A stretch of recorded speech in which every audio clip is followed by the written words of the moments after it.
यहाँ पर आए मुख्य अतिथि श्री रवि कालरा जी और सभी अतिथियों से और सभी बुजुर्गों और सभी भाइयों को मेरा सादर प्रणाम। और दूसरा, आज ये प्रोग्राम इसके साथ साथ बच्चों के बाल दिवस की भी तैयारी की गई और सांस्कृतिक प्रोग्राम रखा गया, तो सभी बच्चों को मैं बाल दिवस की बहुत बहुत बधाई देती हूँ। युवा एकता इंडिया फाउंडेशन, इसके बारे में मैंने सुना है, पिछले 2-3 महीने से मैंने काफ़ी सुना है। अपने बलराम कुमार जी और सारे जो इसके फाउंडेशन से जुड़े हुए जो सभी सदस्य हैं, मैं सभी को बहुत बहुत बधाई देती हूँ। पहले तो कि इसके 2 वर्ष पूरे हुए हैं और बहुत ही अच्छे से जिस तरह से इन्होंने, मैंने देखा है, चाहे पर्यावरण को लेके, चाहे किसी हॉस्पिटलिटी को लेकर, चाहे किसी बच्चों की पढ़ाई को लेकर या किसी गरीब विवाह को लेकर, या हर तरह की मदद इन्होंने जिस तरह से सभी की है पूरे क्षेत्र में, तो मैं उनको बहुत बहुत बधाई देती हूँ। इनके बहुत अच्छे से 2 साल पूरे हुए हैं और आगे भी ऐसे ही तरक्की करते रहे और आगे के लिए भी ऐसे ही ये फाउंडेशन दिन दुगनी रात चौगनी उन्नति करती रहे। हमारे रवि कालरा जी, इनके बारे में मैंने पिछले 6 महीने पहले सुना था, तो मैं बड़ी उत्सुक थी कि मुझे रवि कालरा जी से मिलना है। पीछे लॉकडाउन में भी बड़ी इच्छा थी कि मैं रवि कालरा जी से मिलकर आऊँगी। इनके कामों की जितनी तारीफ की जाए, शायद ही कोई ऐसा हो, वो तो खैर खुद रवि कालरा जी हैं जो ये बयान करते हैं कि इनसे बढ़ के तो शायद ही कोई हो जो इस तरह के कार्य करते हैं। मैंने देखा है उनका काम, मतलब हर इंसान ऐसा नहीं कर सकता। मैंने देखा है कि एक शरीर का कोई अंग जिस तरह से गल जाता है तो हम उसको छूने से भी डरते हैं, और वो हर तरह की जिस तरह की स्थिति में अपने उस तरह के कार्य करते हैं, वो छूने से भी नहीं डरते। और कोई भी लावारिश लाश या बॉडी कोई भी मैं देखती हूँ तो वो उसका दाह संस्कार उसके रीति रिवाजों के अनुसार करते हैं। तो मैं बहुत ही ज़्यादा इम्प्रेस हूँ इनके कामों से और बहुत बहुत बधाई देती हूँ। उनकी फाउंडेशन भी इस तरह से तरक्की करती रहे। बलराज जी भी उसी नक्शे कदमों पे चल रहे हैं, वो तो उनके गुरुजी हुए, तो मैं चाहूँगी कि बिल्कुल उन्हीं के नक्शे कदमों पे चलते रहें और इस तरह की संस्थाएं आगे बढ़ के समाज के लिए इस तरह का कार्य करें जो हमारे समाज में बहुत ज़रूरत है। वैसे इन चीज़ों की देखा जाए, जो विशाल सांस्कृतिक जागरूकता कार्यक्रम, ऐसे कार्यक्रम होना भी बहुत ज़रूरी है, क्योंकि हमारे देश में हमारी संस्कृति, हमारा जो कल्चर है, वो हम धीरे धीरे ख़त्म करते जा रहे हैं, भूलते जा रहे हैं। जो अभी बात चल रही थी, जैसे कि बुजुर्गों को हम अभी ये नाटक जो बच्चों ने यहाँ प्रस्तुत किया, एक्चुअली हम बुजुर्गों को उतनी अहमियत हम सब आज की जनरेशन ने देनी वो छोड़ दी है, कि मतलब बच्चों को ये बताना पड़ता है कोई बुजुर्ग है उसको नमस्ते करो, उसके पाँव छुओ, ये बच्चों को आजकल बताना पड़ता है। तो बलराज जी जैसे ये फाउंडेशन यहाँ से इस तरह के प्रोग्राम होते रहेंगे तो ये एक मैसेज है, एक आज की जनरेशन में इस तरह का मैसेज है और एक जागरूकता आती है हमारे हर युवा साथी में, हर बच्चे में, आज की जनरेशन में वो कुछ सीखता है इस चीज़ से। और जिस तरह से आज का ये जो मैंने बोला था कि अभी हमारी संस्कृति ख़त्म होती जा रही है, हम लोग बाहर के कल्चर को ज़्यादा एक्सेप्ट करने लगे हैं। हम लोगों की पढ़ाई हम करते हैं, ऐसा नहीं है, पढ़ाई पहले भी करते थे, नौकरियां पहले भी होती थी, सर्विस पहले भी होती थी, बट आज का युवा, आज की जनरेशन मैंने देखा है ज़्यादातर स्टडी करती है, बोलती है हमें बाहर एडमिशन लेना है, हमें बाहर सेटल होना है। अगर सारा युवा बाहर सेटल हो जाएगा और बाहर ऐसा तो है नहीं कि हमारे पूरे हिंदुस्तान के, पूरे यहाँ के बच्चों को, युवाओं को बाहर जगह मिलेगी।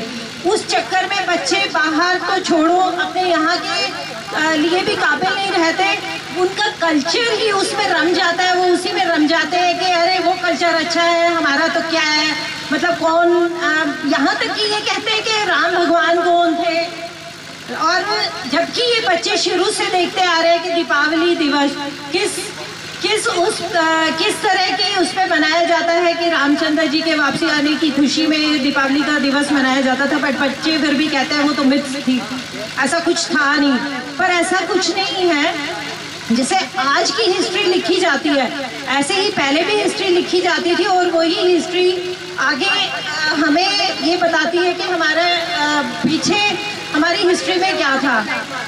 पर बच्चे आजकल किताबों में ज़्यादातर मेरे ख्याल से इन चीज़ों का ज्ञान बच्चे कम लेते हैं, बट इस तरह के बच्चों के कल्चर से ये चीज़ें दूर होती जा रही हैं कि पहले रामलीला होती थी तो बच्चे पेरेंट्स के साथ रामलीलाएं देखने जाते थे, उसमें हम भी थे, देखने जाते थे और समझते थे कि ये रामलीला है, ये भगवान है, ये सब है।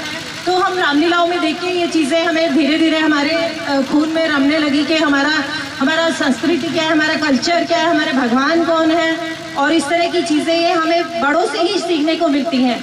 आजकल बच्चों को क्या है, पहले रामायण आती थी तो टीवी पे पूरा परिवार बच्चे से लेके बड़ा तक सारा बैठता था, और आजकल क्या है, बच्चे अभी रामायण दोबारा शुरू हुई थी, बच्चे तो रामायण छोड़ के अपने गेम्स पे, वीडियो गेम्स पे और फ़ोनों पे ज़्यादातर बच्चे फ़ोनों से भी बहुत ज़्यादा डाइवर्ट हो रहे हैं अपने संस्कारों से, और अपने जो ट्रैक इनको मिलता है उस ट्रैक से भी भटक रहे हैं बच्चे। और इस तरह की ये चीज़ें बच्चों के लिए सही नहीं है। मैं बच्चों को ये मैसेज देना चाहूँगी कि फ़ोन यूज़ करना चाहिए एक अपनी ज़रूरत तक। और जो बच्चे ये सोचते हैं कि बाहर तो ऐसा होता है, बाहर वो होता है, मैं बाहर गई हुई हूँ, बाहर मैंने देखा है जो लोग हैं, जो वहाँ के लोग हैं, वो कभी भी आपको खाली टाइम में, चाहे वो ट्रेन में भी बैठे हैं, उनको सिर्फ अपना काम, अपना एम, अपना टारगेट दिखता है, वो कभी फोनों पे खाली समय व्यस्त नहीं करते।